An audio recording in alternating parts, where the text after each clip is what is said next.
India জেতার খুশিতে বাড়িতে কাউকে না বলেই একা একা শোরুমে চলে গেছিলাম বাইক কিনতে।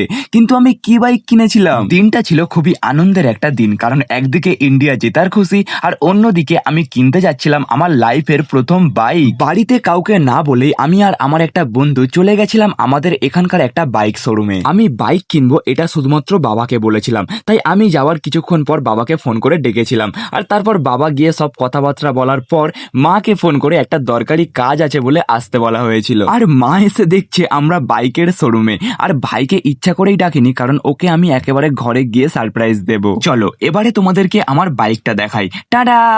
হ্যাঁ, এটাই হচ্ছে আমার বাইক N250। বাইকটা অ্যাকচুয়ালি বাবার খুব পছন্দের, আর এই বাইকটা কিনবো বলে আমি ম্যাচিং করে এই জার্সিটা কিনেছিলাম। ভেবেছিলাম যেদিন বাইকটা কিনতে যাব সেদিন এই জার্সিটা পরে আসবো, যাতে বাইকের কালারের সাথে আমার আউটফিটটাও ম্যাচ করে। আর মা তো প্রথমে খুব রেগেছিল, কারণ মা বলে এত টাকা নষ্ট করে এইসব বাইক কে কিনতে বলেছে। প্রথমে তো একটু রেগেছিল, কিন্তু তারপর আবার হাসতে হাসতে বলে এবারে আর কোথাও যেতে অসুবিধা হবে না বল, যখন মনে হবে তখন যেতে পারবো। আর তারপর আবার বলছে সব ঠিক আছে, কিন্তু আমি উঠবো কি করে এত উঁচু বাইকে?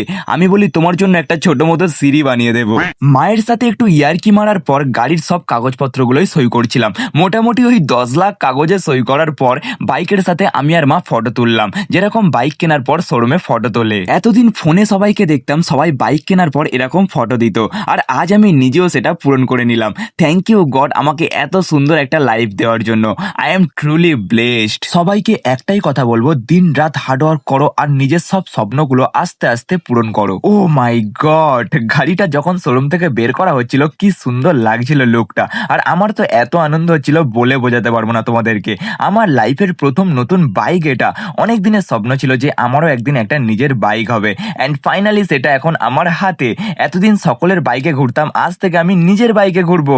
ঢিঙ্কা চিকা ঢিঙ্কা চিকা। আমার নতুন বাইক তোমাদের কেমন লেগেছে, আর বাইকটার সাথে তোমাদের প্রীতমকে কেমন লাগছে অবশ্যই কিন্তু কমেন্ট বক্সে জানিও। আর বাইক কেনার পর আমি মাকে নিয়ে কোথায় গেছিলাম সেটা তোমরা দেখতে পাবে পরের মিনি ব্লগে। Till then, by.